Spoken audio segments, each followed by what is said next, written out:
প্রিয়তমার সৌন্দর্যকেও ছাড়িয়ে গেছে। এই যে একটা মনোটোনিয়াস লাইফ, এই লাইফ থেকে একটু ছুটি নিয়ে আমরা ঘুরতে এসেছি একটা প্রাকৃতিক এমন একটা জায়গা যেখানে আসলে শহরের কোলাহল নেই, যেখানে নেই কোনো কৃত্রিমতা। এখানে একেবারেই প্রাকৃতিক একটা দৃশ্যের মধ্যে আমরা চলে আসছি।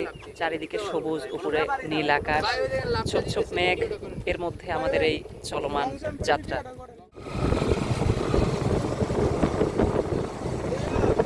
উদ্দেশ্য সেই সুদূর জাহাঙ্গীরনগর থেকে গোলাপগ্রাম। যাচ্ছি তো গোলাপগ্রাম, সাইডে দেখতেছি আবার অ্যাডভার্টাইজমেন্ট, এখানে গোলাপ খুচরা ও পাইকারিতে কেনা হয়। তো এখন যদি প্রশ্ন করে তোরে যে গোলাপ কার জন্য কিনবি, তাইলে কি উত্তর হবে? আমার মায়ের জন্য। আমরা আসলে এখানে অনাকাঙ্ক্ষিতভাবে একটা বিরতি দিয়ে ফেলেছি। এর কারণটা হুট করেই বৃষ্টি আসছিল, তো এখন এখানে একটা যাত্রা বিরতি হয়ে গেল। এখন আবার আমরা আমাদের গন্তব্য গোলাপগ্রামের উদ্দেশ্যে রওনা দেব। অবশেষে আমাদের বহুল প্রতীক্ষিত সেই গোলাপগ্রাম। দোস্তরা, গোলাপগ্রাম কোনটা? সামনে না? ঠিক আছে। প্রকৃতির এক অনন্য সৌন্দর্যের মেলবন্ধন যেন এই মোড়টা।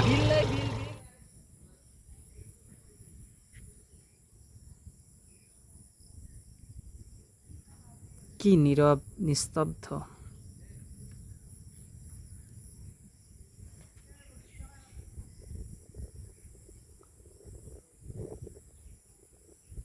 চুপ করে থাকলে পাখির কিচিরমিচির পর্যন্ত কানে চলে আসে।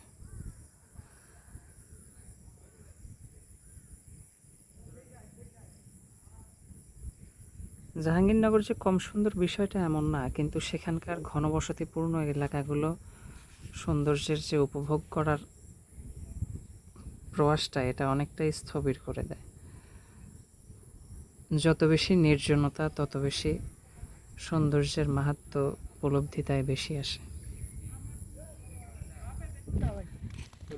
কোনটা সুন্দর, লালটা না কালাটা? হলুদটা সুন্দর, সব সাদাটা ভাই। আচ্ছা, এখানে মাঝে হলুদও আছে। কোনো একটা জায়গাতে গেলে আমরা ছবি ওঠানো, ভিডিও করা, এটা ওটাতে অনেক বেশি ব্যস্ত থাকি। এই জন্য বাস্তবভাবে যে একটা জায়গা উপভোগ করা, এটা করা হয়ে ওঠে না।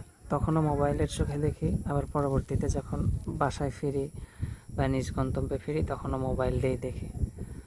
এই জন্য কোনো একটা স্পটে গেলে আমাদের উচিত মাঝে মাঝে একটু বসা, স্থির হয়ে একটু বিশ্রাম নেওয়ার সাথে প্রকৃতিকে মোবাইল ছেড়ে সরাসরিভাবে উপভোগ করার চেষ্টা করা, একটু চিন্তা করা, এই যে সৃষ্টি এমনি এমনি হলো, কে সৃষ্টি করলো?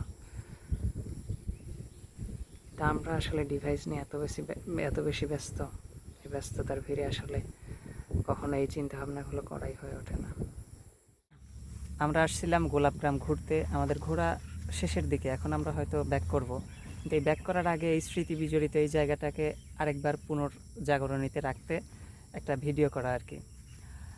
তো এখানে আসার পরে খালি যে আমাদের সুখময় স্মৃতি হয়েছে বিষয়টা এমন না, আমরা কিছুটা ফাপড়ের মধ্য দিয়েও গেছি। কারণ এখানকার যে কর্তৃপক্ষ, সেই কর্তৃপক্ষ কর্তৃক আমরা কিছুটা বলা যায় যে একটু কটু বাক্যের শিকার হয়েছি। তো ব্যাপার না, একটু ভালো লাগার মধ্যে যদি খারাপ লাগা না থাকে, তাহলে ভালো লাগাটাকে আরও বেশি, এই লাগাটাকে আরও বেশি যে প্রগাঢ়ভাবে উপস্থাপন, সেটা হয় না যখন তুই খালি মাঝখানে। ঠিক আছে, যাই হোক, তো এখন আমরা ফিরতেছি গোলাপগ্রাম ঘোরা ভালো মানুষ বলে।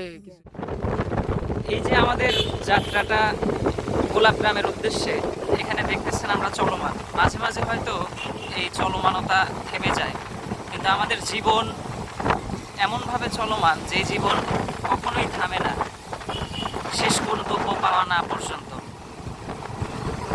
তো মূল কথা এটাই যে আজকে যেরকম একটা উদ্দেশ্য নিয়ে বের হয়েছি, এরকম জীবনেরও যদি বাস্তব লক্ষ্যটা ঠিক থাকে, উদ্দেশ্য ঠিক থাকে, তাহলে আমাদের এই গতিময়তাটাও অনেক বেশি স্মুথলি চলবে। জীবনের মধ্যে যত ঝড়ঝাপটা বাধাই আসুক, স্মুথলি সামনের দিকে এগোনোটা সহজ হবে।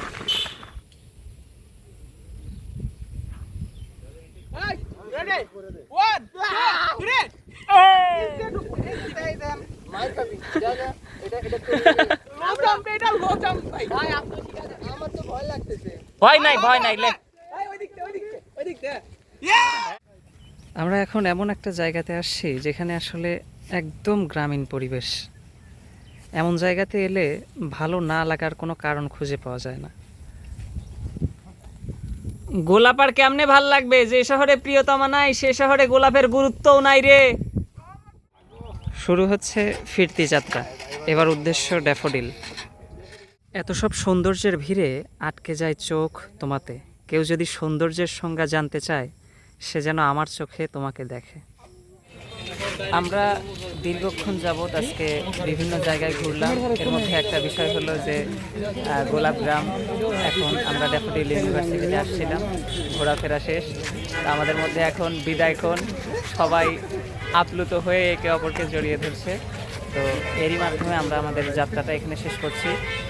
আর এতক্ষণ আপনারা আমাদের সাথে এই যে ভিডিওর মাধ্যমে ছিলেন এর জন্য আপনাদের প্রতি কৃতজ্ঞতা। আসসালামু আলাইকুম ওয়া রাহমাতুল্লাহ।